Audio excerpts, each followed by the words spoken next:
Smart FM. Smart Career.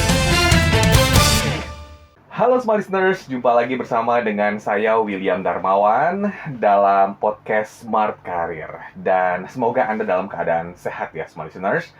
Dan dalam dunia karir, penting bagi kita untuk menjaga reputasi. Bagaimana membangun dan menjaganya. Pada podcast kali ini kita telah kehadiran praktisi komunikasi, ada Mas William Dot. Halo Mas. Halo Mas WM, apa kabar? Baik, gimana kabar?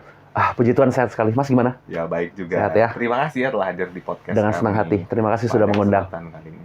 Nah, ngomongin soal reputasi. Yes, Mas. Reputasi itu apa sih dan bagaimana membentuknya? Wah, kalau kita bicara soal basic reputasi ya, mungkin simpelnya adalah itu sesuatu apa yang dipikirkan, apa yang dikatakan, atau dipersepsikan orang lain ketika dia mendengar brand kita yang paling indah, yaitu nama kita. Jadi apa yang dia expect, apa yang dia rasakan, atau apa yang, wah jangan-jangan ada hal-hal negatif nih di belakang orang ngomongin kita gitu ya. Itu biasanya adalah buntut dari reputasi yang kita punya. Berarti persepsi orang terhadap kita ya? Betul. Berarti yang kita yang bentuk. membangunnya dong? Kita membangun, yang istilahnya membentuk, memanage-nya. betul sekali Mas. Caranya gimana supaya kita punya reputasi bagus gitu ya?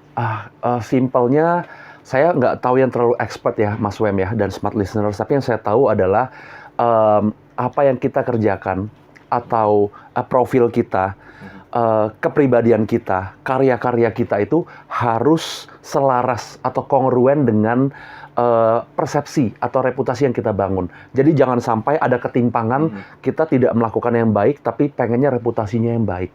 Jadi sebenarnya ini sesimpel, ya kalau kita lakukan yang baik, kita berharap dan kita yakini reputasinya akan baik. Mungkin nanti dalam perjalanannya akan ada noise gitu ya, gangguan-gangguan yang membuat ada kesalahpahaman, misunderstanding dan segala macam. Tapi paling mendasarnya adalah kita lakukannya yang baik dan sesuai dengan apa yang mau kita project dari situ. Oke, melakukannya dengan baik dan benar dan jujur mungkin ya Mas ya. Exactly, Itu Mas. satu kata kunci untuk Betul. membangun reputasi ya. Ya. Nah, kalau ngomong soal pengaruhnya nih Pengaruh. Mas William, seperti apa sih dalam dunia karir kita? Wah, kalau saya boleh baca statistik ya, Mas Wem dan smart listeners, makin kesini kan lulusan universitas, SMA, SMK, mungkin juga tingkat magister dan doktoral, atau di profesi apapun semakin banyak. Jadi kita hidup dalam satu masyarakat yang untuk satu bidang keahlian atau profesi ini orangnya sangat banyak. Mungkin untuk satu pekerjaan aja kita bersaing dengan ratusan kandidat. Setuju. Jadi memang masalah reputasi ini sesuatu yang perlu kita seriusin, Mas. Karena kemampuan hard skill saja nggak cukup, soft skill aja nggak cukup. Ini ada faktor X, yaitu reputasi. Kadang-kadang kalau misalnya, anggaplah yang merekrut kita masih manusia ya, dia sering mendengar atau mengetahui karya kita di luar, dan itu ternyata positif, boleh jadi itu menjadi pertimbangan tambahan gitu yang menguntungkan kita. Nah, kalau misalnya ada seseorang yang memiliki reputasi yang kurang baik gitu ya, di dunia pekerjaan atau dunia profesional, itu mengubahnya seperti apa, Mas? Mungkin nggak diubah?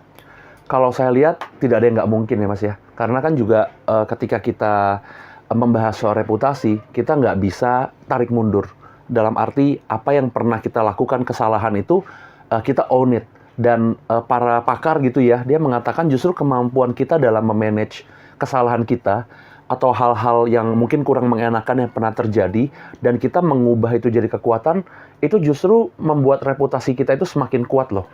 Jadi jangan beranggapan bahwa kalau kita bicara reputasi itu yang baik-baik aja. Bukan berarti orang itu nggak boleh punya kelemahan atau kesalahan. Cuman bagaimana memanage atau menjadikan itu sebagai, oh iya saya pernah salah, saya pernah gagal, saya pernah kurang baik gitu ya. Tapi saya sadar itu efeknya nggak oke buat saya. Dan hal ini yang saya lakukan untuk mencegah itu supaya terjadi lagi. Kan misalnya kalau kita ngomong perspektif mencari pekerjaan gitu ya, HRD juga nggak nyari Mr. atau Mrs. Perfect lah. Kita harus akui lah. Tapi orang yang menyadari dia pernah salah dan dia mengambil tindakan untuk sekarang dia mau lebih baik, rasanya itu lebih natural nggak sih? Kalau perfect kayaknya mahal ya Mas ya. Mahal, Mas. Dan kayaknya nggak ada yang perfect deh. Oke. Iya. Kalau perfect biasanya mahal nih perusahaannya, budget perusahaan tuh gimana gitu ya. Nah, kalau ngomongin soal periode atau waktu yang dibutuhkan untuk membangun reputasi yang baik, ada nggak sih waktu-waktu atau momen-momen tertentu ketika kita berkarir, atau ketika pas saat kita masuk, atau mungkin ketika kita jadi manajer, atau seperti apa? Saya kalau melihat itu sebagai proses yang continuous ya, Mas Wem dan Smart Listeners, karena satu kali misalnya kita berbuat yang oke gitu ya, ada prestasi, orang bilang, sekali kamu cuma beruntung lah, hoki aja gitu kan. Nah sebenarnya kunci dari reputasi yang berkelanjutan itu kan konsistensi ya. Jadi mungkin dalam berbagai tahap karir kita, baik di awal dan terutama saat mungkin ada pressure ya Mas ya, ketika semua orang menyalahkan orang lain, sikap atau pendekatan kita terhadap masalah itu bagaimana, saya rasa itu yang pada nantinya akan menjadi sesuatu yang diingat oleh orang lain. Karena kan kalau misalnya hidup adem-adem aja, kayaknya siapapun bisa deh ya. Cuma kalau lagi ada problem, ada masalah, kita bisa handle dengan baik, dengan tenang, dan ujung-ujung hasilnya baik, saya rasa itu adalah penentu reputasi yang cukup penting. Oke, nah tandanya kita memiliki reputasi yang baik di kantor itu seperti apa ya? Ini juga pasti kan semua listener semua di podcast kali ini penasaran ya. Tanda-tandanya tuh, ciri-cirinya seperti apa sih, Mas? Yang paling simpel, ketika misalnya ada satu project, ada satu task force gitu ya, gugus tugas atau apapun yang kita kerjakan, dan orang lain itu mendengar nama kita, oh saya satu tim sama Mas Wem, oh Mas Wem terkenal, orangnya punya integrity, orangnya mengayomi, terus nggak suka nyala-nyalain orang, dan ketika ada masalah dia tetap cool, tetap kalem gitu ya, dan selalu punya track record, kalau ada si Mas Wem, project ini pasti kelar, pasti bagus. Ketika orang bisa berpikir seperti itu tanpa dia kerja sama kita, dan itu misalnya kita dapat endorsement dari pihak ketiga, Mas, itu dahsyat sih.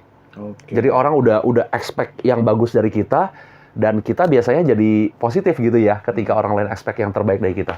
Dan itu membangunnya tentunya melalui proses ya, Betul. dan natural sebetulnya, bagaimana kita membentuknya, sehingga di kantor atau di perusahaan itu bisa memiliki reputasi. Berarti kita nggak bisa fake it ya Mas, atau memalsukan itu sebetulnya. Karena yang palsu itu pasti akan kelihatan ya nanti. Fake it bisa untuk short term, untuk 1 kali 2 kali, istilahnya pesona kita menyihir orang. Tapi kan ketika akhirnya ketahuan ternyata isinya kosong gitu ya, wah itu sulit sih. Jangan sampai sih. Ya, kalau isinya kosong gimana ya? Nanti ketahuan juga aslinya. Betul. Mungkin 1 atau 2 project itu oke gitu. Ya, dengan misalnya mengklaim kerjaan orang, ya kita take credit, apalagi udah senior gitu ya, ngambil kerjaan anak buah, oh itu punya gua, namanya buat kita doang. Ya sekali 2 kali mungkin wah keren, tapi ujung-ujungnya nggak akan panjang sih. Lama-lama ketahuan. Betul. Betul. Nah, kalau ngomongin soal reputasi yang buruk, tandanya seperti apa? Kebalikan. Ketika misalnya kita mengerjakan sesuatu, orang lain itu expect the worst from us.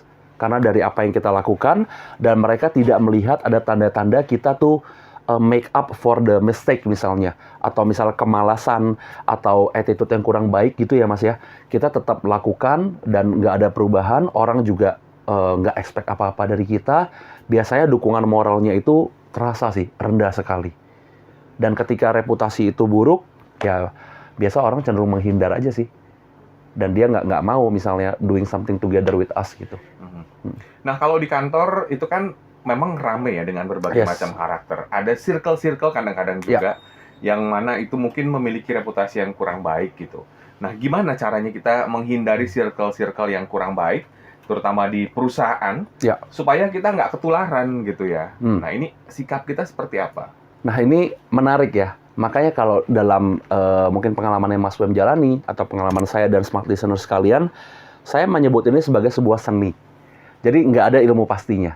Jadi kita harus pintar-pintar membaca situasi, dan kunci dari reputasi yang berkelanjutan, dan yang tadi di awal saya sampaikan selaras dengan apa yang kita lakukan, adalah salah satunya kita bisa mengkomunikasikan apa yang kita lakukan, pencapaian kita, portofolio kita, kepada pihak-pihak yang tepat.